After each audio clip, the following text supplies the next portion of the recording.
JS प्रेमी education channel में सभी भैया बहनों का स्वागत है। भैया और बहनों, आज हम प्रतियोगी परीक्षाओं में पूछे जाने वाले रीजनिंग के प्रश्नों को हल करना सीखेंगे। तो चलिए शुरू करते हैं। आपके सामने पहला सवाल है 5, 6, 7, 8, 10, 11, 14 आगे क्या होगा। तो इस प्रकार के प्रश्नों को कैसे हल करते हैं।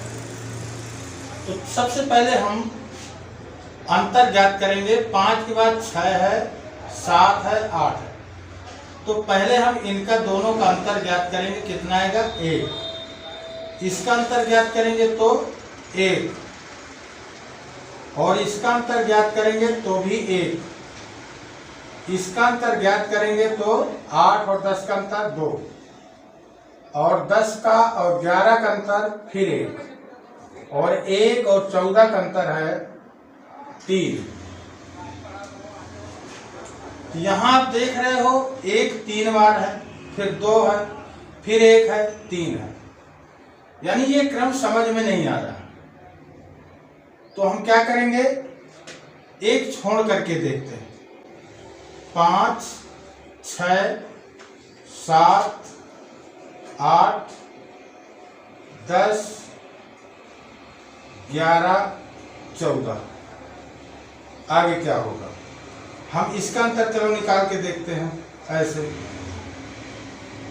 इसका अंतर 5 और 7 का अंतर 2, 7 और 10 का अंतर 3, 10 और 14 का अंतर 4,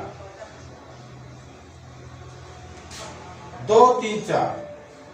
इसमें भी आप देख रहे हो कि कोई समझ में नहीं आ रहा। अब हम 6 और 8 का अंतर देखते हैं। कितना आएगा?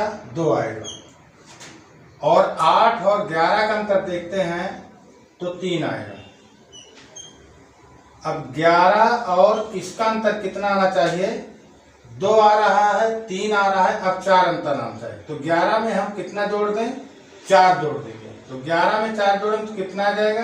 15। तो कौन सा उत्तर सही है? ये 12 उत्तर सही है। दूसरा सवाल है 6:64 समान अनुपाते 11 अनुपाते कितना होगा। तो अगर हम यहाँ पर मान लेते हैं x, तो इसका गुणा अगर हम इसके साथ करते हैं तो कितना होगा? 6x। इसका गुणा इसके साथ और इसका गुणा इसके साथ। अगर इस प्रकार से करते हैं तो 6x बराबर 64 गुणा 11।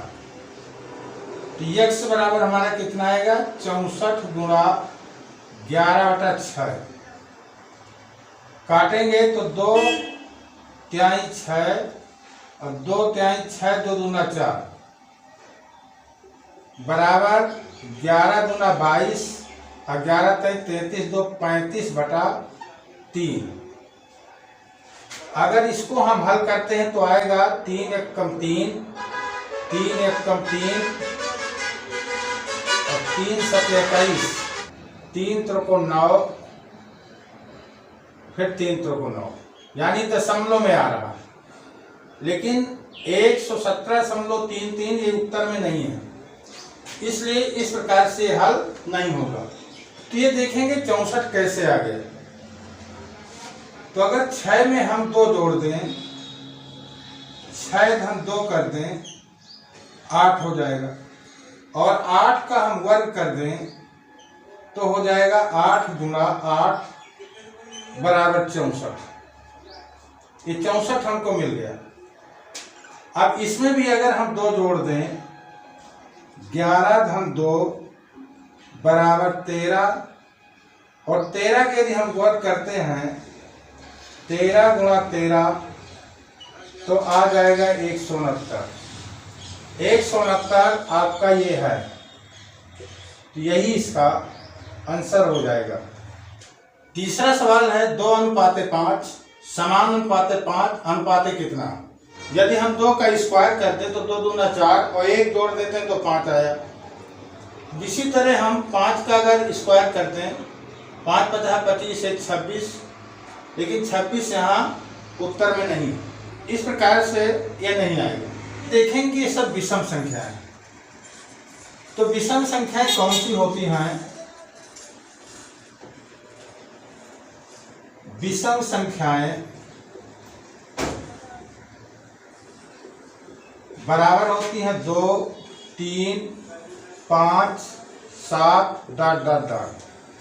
यदि हम दो विषम संख्याओं को जोड़ते हैं 2 धन 3 तो बराबर 5 होता है, 5। इसी तरह हम 5 धन 7 को अगर जोड़ें, 5 धन 7 को जोड़ें तो बराबर 12 आएगा और 12 ऑप्शन में है, इसलिए यही उत्तर आपका सही होगा।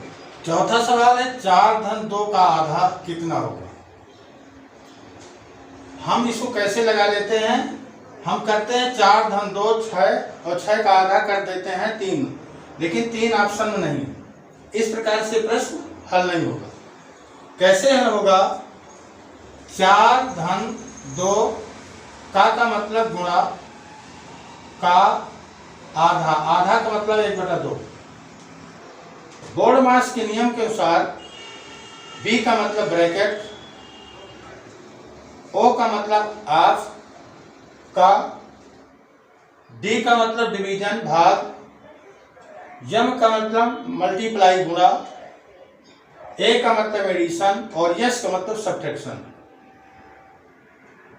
तो इसमें का है, तो सबसे पहले हम का को तोड़ेंगे। तो 4 धन 2 का मतलब गुणा 1/2। ये 2 1 कम 2 और 2 1 कम 2, ये कट गया।